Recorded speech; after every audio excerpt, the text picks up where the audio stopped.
Laksmi percaya pada janji Rishi, tetapi beberapa saat kemudian ia justru ditangkap polisi. Apakah Rishi benar-benar mengkhianatinya?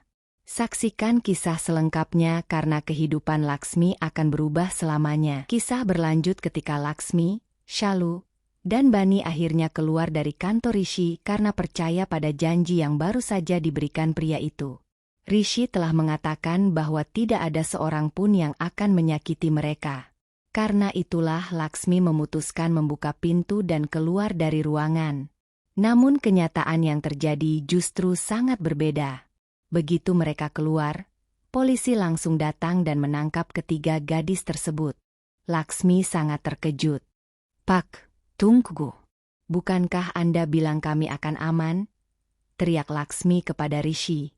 Tetapi Rishi hanya diam. Ketiga gadis itu kemudian dibawa ke kantor polisi. "Mulai sekarang kita harus mengandalkan diri kita sendiri." Sementara itu, Rishi pergi menghadiri sebuah acara fashion show yang sangat penting. Di perjalanan, sahabatnya Ayus merasa keputusan Rishi terlalu berlebihan. "Aku rasa gadis-gadis itu tidak melakukan kesalahan sebesar itu," kata Ayus. Namun Rishi tetap bersikeras. "Mereka sudah membuat kekacauan di hotelku." Ayus hanya menggelengkan kepala. Ia merasa ada sesuatu yang berbeda dari gadis desa bernama Laksmi itu. Di sisi lain, keluarga paman dan bibi Laksmi mulai menerima kabar bahwa ketiga gadis tersebut ditangkap polisi. Bukannya khawatir, bibi Laksmi justru memikirkan hal lain. "Apa yang akan terjadi dengan harta warisan Laksmi?" katanya. Paman Ranu terlihat cemas. "Kalau Guru Charan tahu masalah ini, kita bisa mendapat masalah besar." Tak lama kemudian mereka menerima telepon dari kantor polisi. Mereka pun segera berangkat. Sesampainya di sana, Ranu langsung menemui petugas. "Pak, saya paman mereka. Saya datang untuk membawa mereka pulang." Namun polisi menolak. Mereka masuk secara paksa ke hotel mewah dan membuat keributan. Mendengar hal itu, Laksmi segera menjelaskan kejadian sebenarnya. Ia menceritakan bagaimana mereka hampir menjadi korban seorang pengemudi yang mencurigakan. Mereka melarikan diri demi menyelamatkan diri dan masuk ke hotel hanya untuk mencari perlindungan. Polisi mulai memahami keadaan mereka. Tetapi ada satu masalah besar. Laporan tersebut dibuat langsung oleh pemilik hotel, yaitu Rishi Oberoi. Tanpa persetujuan Rishi, mereka tidak bisa dibebaskan. Mendengar itu, Laksmi merasa putus asa. Namun sebagai kakak tertua, ia tidak ingin kedua adiknya ikut menderita. Ia kemudian berkata kepada pamannya, "Paman, katakan kepada polisi bahwa semua ini salahku. Biarkan aku saja yang ditahan." Shalu dan Bani langsung menolak. "Kakak jangan berkata begitu. Tidak mungkin kami meninggalkan kakak sendirian." Laksmi tersenyum kecil. "Kalian berdua harus tetap kuat. Apapun yang terjadi, aku akan melindungi kalian." Pada saat yang sama, Ayus kembali membicarakan Laksmi kepada Rishi.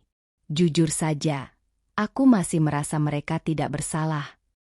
Rishi tetap mempertahankan keputusannya. "Aku sudah memberi mereka kesempatan." Meski begitu, dalam hatinya ia mulai memikirkan kembali semua yang dikatakan Laksmi.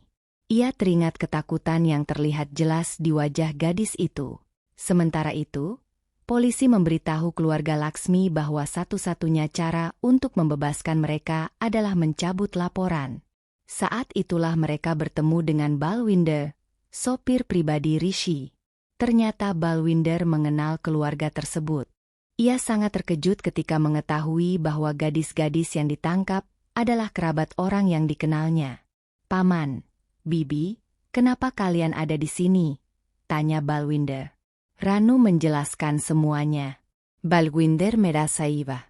"Aku akan mencoba berbicara dengan Tuan Rishi." Ia segera menghubungi atasannya. Setelah mendengar penjelasan Balwinder, Rishi akhirnya berubah pikiran. Ia menyadari bahwa ketiga gadis itu memang tidak berniat membuat masalah. Beberapa saat kemudian, telepon dari Rishi masuk ke kantor polisi. Petugas langsung menyampaikan kabar tersebut. Tuan Rishi telah mencabut laporannya. Semua orang terkejut. Jadi mereka bebas? Tanya Ranu. Ja, mereka bisa pulang sekarang. Laksmi merasa lega. Tetapi rasa kecewanya kepada Rishi belum hilang. Baginya, Rishi tetap seorang pria yang telah mengingkari janji. Setelah keluar dari kantor polisi, mereka pulang bersama keluarga. Di rumah, Neha langsung penasaran ketika mendengar nama Rishi Oberoi. Kalian bertemu Rishi Oberoi? Tanyanya dengan mata berbinar. Neha hampir tidak percaya. Kalian tahu tidak? Dia salah satu pria paling terkenal di Mumbai. Banyak perempuan mengaguminya. Namun Laksmi tidak terkesan sama sekali. Bagiku dia hanya seorang pelanggar janji. Malam itu, mereka beristirahat di rumah paman dan bibinya. Namun perlahan-lahan sifat asli keluarga tersebut mulai terlihat. Neha menolak berbagi kamar dengan mereka. Akibatnya, Laksmi, Shalu, dan Bani harus tidur di sebuah ruangan kecil yang dijadikan gudang. Meski tempatnya sederhana, mereka tetap berusaha saling menguatkan. Keesokan harinya keadaan semakin sulit. Bibi mereka mulai menyuruh ketiganya membersihkan rumah, mencuci, dan mengerjakan berbagai pekerjaan lainnya. Shalu mulai merasa ada yang tidak beres. Kak, rasanya kita diperlakukan seperti pembantu. Namun Laksmi tetap berusaha berpikir positif. Mungkin mereka hanya sedang membutuhkan bantuan. Sayangnya, tanpa diketahui Laksmi, bibi dan pamannya memang memiliki rencana lain. Mereka masih mengincar seluruh harta warisan peninggalan ayahnya. Dan mereka mulai memikirkan cara baru untuk memanfaatkan Laksmi demi keuntungan mereka sendiri. Sementara itu, takdir perlahan-lahan kembali mempertemukan Laksmi dengan Rishi. Pertemuan yang nantinya akan mengubah kehidupan mereka berdua selamanya. Bagaimana menurut kalian tentang sikap Rishi kepada Laksmi? Tulis pendapat kalian di kolom komentar. Jangan lupa like, subscribe, dan aktifkan notifikasi untuk mengikuti cerita selanjutnya.